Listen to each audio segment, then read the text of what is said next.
وہ تجھے کھینچ رہا ہے، کھینچ رہا ہے، کھینچ رہا ہے، ہر ٹک ٹک ٹک یہ کلہاڑے کی طرح میری زندگی کے درخت کو کاٹ رہی ہے، کاٹ رہی ہے، کاٹ رہی ہے، کاٹ رہی ہے، اور پتہ بھی نہیں چلتا، اور کسی کا کچھ پتہ نہیں کب اس کا وقت ختم ہو جائے۔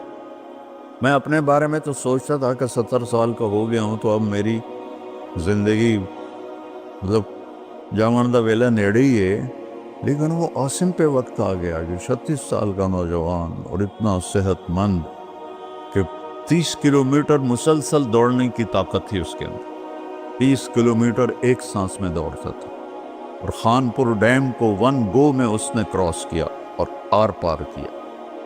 اس کے اوپر موت کا حکم آ گیا، تو کچھ پتہ نہیں ہے۔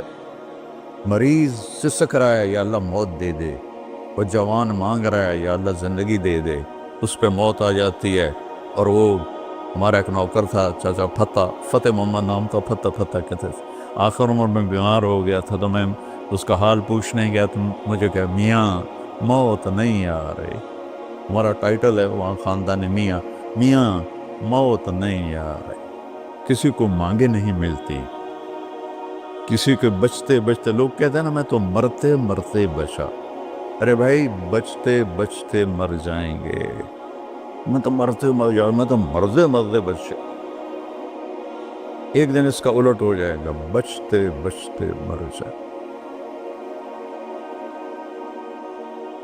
وقت قیمتی چیز ہے، اور یہ قیمتی بنتا ہے اس میں کچھ بھرنے سے، اور جو بھر دو گے نکال نہیں سکو گے۔ وقت کے برتن میں جو بھرو گے، وہ بوتلوں میں یہ سیرپ مشینوں میں ایسے کٹ ڈال رہی ہوتی ہے نا، ایسے بوتل آتی ہے، اس میں اوپر سے وہ مشین اس کے اندر سیرپ ڈالتی ہے، وہ آگے چلی جاتی، کبھی کوئی بوتل مس ہو جاتی ہے تو خالی آگے نکل جاتی، اس کے اوپر کھڑا ہوا جو ہے کام کرنے والا، وہ اس کو اٹھا کے دوبارہ پیچھے رکھ دے تو پھر بھر جاتی ہے۔ لیکن یہاں یہ نہیں ہو سکتا کہ میری یہ گھڑی خالی چلی گئی، کچھ بھی نہ کیا، یا موبائل سے ہی کھیلتا رہا۔ کتنے نوجوان کیا بوڑھے کیا موبائل سے کھیل کھیل اپنی زندگی برباد کر رہے ہیں، گیموں میں زندگی برباد کر رہے ہیں، چیٹنگ میں زندگی برباد کر رہے ہیں۔ وقت ایک قیمتی چیز ہے۔ یہ سال مہینے تو ہم نے بنائے ہیں، اللہ نے کہا تھا تعلموا عدد السنین والحساب، مہینے سال تم خود بنا لینا، میں تمہیں وقت کھلا دے رہا ہوں جب تک تمہاری زندگی ہے۔ 17 ہجری میں حضرت عمر رضی اللہ تعالیٰ عنہ کی حکومت تھی، ابو موسیٰ اشعری رضی اللہ تعالیٰ عنہ یہ گورنر تھے بصرہ کے، تو انہوں نے خط لکھا کہ امیر المومنین آپ کے خط آتے ہیں، نہ پتہ ہوتا ہے یہ کب نافذ ہونا ہے اور نہ پتہ ہوتا ہے یہ کب ختم ہونا ہے، تو ارخ لنا، تو ہمارے لیے کوئی کیلنڈر بنائیے۔ تو حکومت بہت پھیل چکی تھی، 22 لاکھ مربع میل میں حکومت پھیل چکی تھی، تو حضرت عمر کو یہ بات بڑی پسند آئی، تو انہوں نے سب کو جمع کیا، فرمایا بھائی ابو موسیٰ کا خط آیا ہے تو ہمیں اپنا کوئی کیلنڈر بنانا چاہیے۔ سب نے کہا بالکل صحیح ہے، تو فرمایا کہاں سے شروع کریں؟ تو ایک رائے آئی میلاد النبی سے شروع کریں، ولادت نبی سے شروع کریں۔ ایک رائے آئی غزوہ بدر سے شروع کریں، ایک رائے آئی فتح مکہ سے شروع کریں۔ آپ نے حضرت علی سے پوچھا تمہاری کیا رائے ہے؟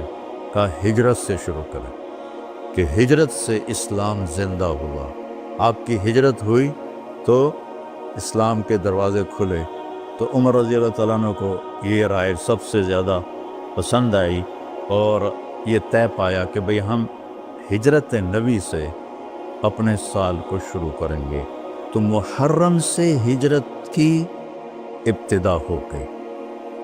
تو آپ نے فرمایا چونکہ ہجرت کی ابتدا تو محرم سے ہے، ہمارے نبی نے ہجرت کی سفر میں جا کر، 27 سفر، تو ہم ہجری شروع کریں گے وہاں سے، اور سال شروع کریں گے محرم سے، کہ محرم سے ہجرت کی ابتدا ہوئی تھی۔ اور حاجی حج کر کے واپس جاتے ہیں تو محرم پہلا مہینہ بنتا ہے، تو لہٰذا ہمارا جو سال بنا وہ بنا محرم سے شروع ہوگا، اور اس کی جو سال کی جو انتہا ہے، ابتدا وہ ہجری سے ہوگی۔ اور صحابہ اجازت لے رہے تھے، جا رہے تھے، ابوبکر صدیق نے اجازت مانگی تو آپ نے انکار کر دیا، تو کہا یا رسول اللہ میں آپ کے ساتھ جاؤں گا، آپ نے کہا ہاں۔ حضرت عمر رضی اللہ عنہ نے اجازت مانگی، آپ نے دے دی، تو حضرت عمر رضی اللہ تعالیٰ عنہ نے زرہ پہنی، تلوار سجائی اور بیت اللہ کا طواف کیا، اور جہاں سارے قریشی بیٹھے تھے وہاں کے کھڑے ہو گئے، کہا بھائی جو یہ چاہتا ہو کہ اس کی بیگم بیوہ ہو جائے، بچے یتیم ہو جائیں، تو یہ میں مکہ چھوڑ کے جا رہا ہوں، جس مائی کے لال میں طاقت آئے اور مجھے روک کے دکھائے۔ ایک بھی نہیں اٹھا، ایک بھی نہیں اٹھا، سارے سہم گئے، دبک گئے۔ میرے نبی سے زیادہ دلیر تھے حضرت عمر، آپ چھپتے گئے۔ حضرت عمر کا فعل سنت نہیں بننا تھا، میرے نبی کا فعل سنت بننا تھا۔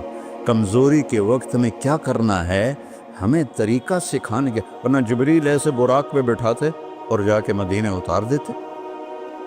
امت کو سبق دینا تھا، جب تم کمزور ہو تو پھر اس وقت تم نعرے بازی نہ کرو، اپنی طاقت کو حاصل کرو۔ نعروں سے بھی کبھی کوئی قوم فتح ہوتی، اور بد دعاؤں سے بھی کبھی کوئی قوم برباد ہوتی، ہمارے جیسوں کی بد دعائیں۔ تو اپنی اصلاح کمزوری کے وقت میں وہ کرو جو میرے نبی نے کر کے دکھائے، کمزوری کے وقت میں وہ نہ کرو جو بدر میں انہوں نے کر کے دکھایا۔ اس وقت سارا باطل ہم پر چھایا ہوا، ہمیں تو ایک جہاز کا پرزہ بھی بنانا نہیں آتا، تو وہ کتنے بے وقوف ہوں گے جو کہیں ہم کو ذرا پرزہ دے گا جو توڑو تے ہی بم سٹنا ہے، کیا خیال ہے دیں گے وہ؟ جب تک ہم اپنے وسائل پہ، جب تک ہم اپنے علم میں، دیکھو چائنا والوں نے جا کے انگلینڈ میں علم نہیں سیکھا، امریکہ میں علم نہیں سیکھا، ہمارا ہر محکمہ چاہے وہ فوج ہو چاہے وہ سول ہو، امریکہ جا رہے ہیں، انگلینڈ جا رہے ہیں سیکھنے کے لیے۔ ارے دشمن بھی کبھی سکھائے گا کچھ؟ ہم خود تراشتے ہیں منازل کے سنگ میل، ہم وہ نہیں ہیں جن کو زمانہ بنا گیا۔ جاپان نے کوئی جا کے انگریزی سیکھی تھی، چائنا نے انگریزی سیکھی تھی۔ انگریزی سیکھنا کوئی منع نہیں ہے، ایک زبان ہے، سیکھو، لیکن اس کو بڑائی اور عزت کا معیار بنا لیں، کیا ظلم و ستم ہے یارو۔ اپنے علم میں خود مختار بنو گے، اپنی طاقت حاصل کرو گے، اللہ سے تعلق بڑھاؤ گے، پھر نعرے لگاؤ، ایسے زندہ باد مردہ باد، کیا فضولیات۔ مسجدوں میں اتنا شور مچ جاتا ہے، زندہ باد مردہ باد۔ حضرت عمر رضی اللہ تعالیٰ نے دیکھا دو آدمی مسجد نبوی میں اونچی اونچی بات کر رہے تھے، تو آپ نے ایک کنکر اٹھایا اور ان کو ایسے پھینکا، جب ان کے سامنے گرا تو انہوں نے مڑ کے دیکھا، تو حضرت عمر نے ایسے اشارے سے بلایا مسجد نبوی میں، تو وہ آ گئے، کہاں سے آئے ہو؟ کہ یہ طائف سے۔ کہ اگر تم مدینہ کے ہوتے تو مار مار کے تمہارے چہرے میں خونی کر دیتا، تم نبی کی مسجد میں اونچی آواز سے بول رہے۔ یہ ساری مسجدیں مسجد نبوی سے جڑی ہوئی ہیں، بیت اللہ سے جڑی ہیں، ان میں نعرے کبھی زندہ باد کبھی مردہ باد، یہ کیا امت نے طریقہ اپنا لیا ہے۔ سلطان عبد المجید نے جب مسجد نبوی بنائی، جو سیکنڈ لاسٹ تھا ترکی بادشاہ، اس نے ساری دنیا سے کاریگر بلائی، ان کو استنبول میں ایک بستی میں ٹھہرایا اور کہا اپنے ہر ہنر والا اپنے بچے کو حافظ بنائے اور اپنا ہنر سکھائے۔ تو سب نے ایک ایک بچہ حافظ بنایا، اپنا تعمیراتی ہنر سکھایا، تو 3000 حفاظ اور کاریگر تیار ہوئے۔ ان کو سلطان عبد المجید نے مدینہ بھیجا اور انہوں نے مسجد نبوی کی تعمیر شروع کی۔ سارا ہر پتھر پہ قرآن پڑا ہوا ہے، جو پرانی مسجد ہے۔ اور جب کوئی پتھر رکھتے تھے اور وہ تھوڑا بڑا ہوتا تھا، اس کے مطابق نہیں ہوتا تھا، تو وہ نشان لگاتے، اور وہاں بھی تراش سکتے تھے تیشے کے ساتھ، نشان لگاتے۔ جس بستی میں وہ ٹھہرے ہوئے تھے وہاں وہ پتھر واپس جاتا، وہاں اس کی کاٹ تراش کر کے پھر واپس بھیجا جاتا، پھر اسے لگایا جاتا، پھر وہ تھوڑا سا زیادہ ہوتا، پھر وہیں جاتا تھا، اور وہاں جا کے تاکہ ٹھک ٹھک کی آواز میرے نبی کو تکلیف نہ دے۔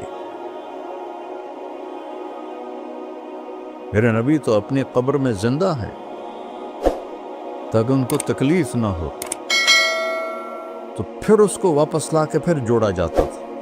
ایسے ہی بیت اللہ بنا، وہ جو پرانا اب انہوں نے گرا کے نیب کر دیا، تو ہر پتھر پہ قرآن پڑھا گیا ہے، ہر پتھر پہ، اور مسجد کا ادب ایسا تھا۔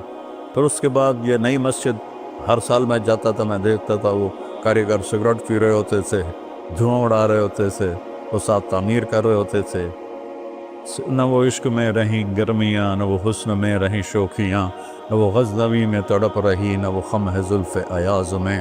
وہ زمانہ ہی بدل گیا، وہ مسلمان آئے عشاق گئے وعدہ فردہ لے کر، اب انہیں ڈھونڈ چراغ رخ زیبا لے کر۔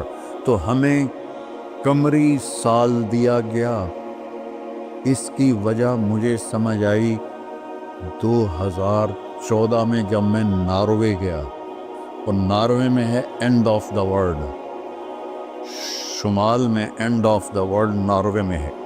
میں وہاں گیا، اس علاقے میں 2 مہینے سورج نکلتا نہیں اور 2 مہینے ڈوبتا نہیں، تو کیلنڈر جو شمسی ہے وہ فیل ہو جاتا ہے۔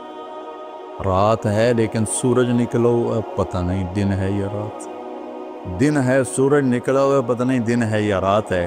تو کئی علاقے ہیں ایسے اوپر شمال میں جہاں سورج کا کیلنڈر فیل ہو جاتا ہے۔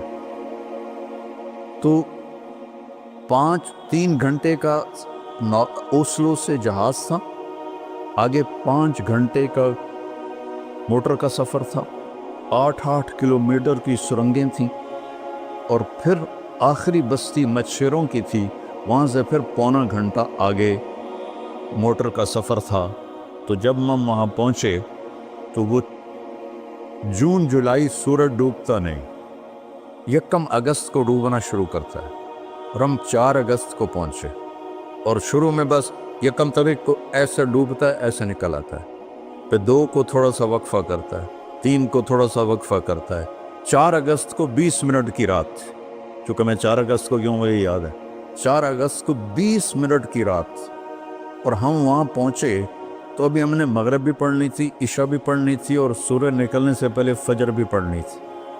تو یہ ایک انوکھا واقعہ میرے ساتھ آیا ہے جو شاید ہی کسی اور کے ساتھ پیش آیا ہو، یا میرے ساتھ جو ساتھی تھے وہاں میں بھاگا، اور ریلنگ تھی اس کے ساتھ کھڑے ہو کر میں نے اذان دی۔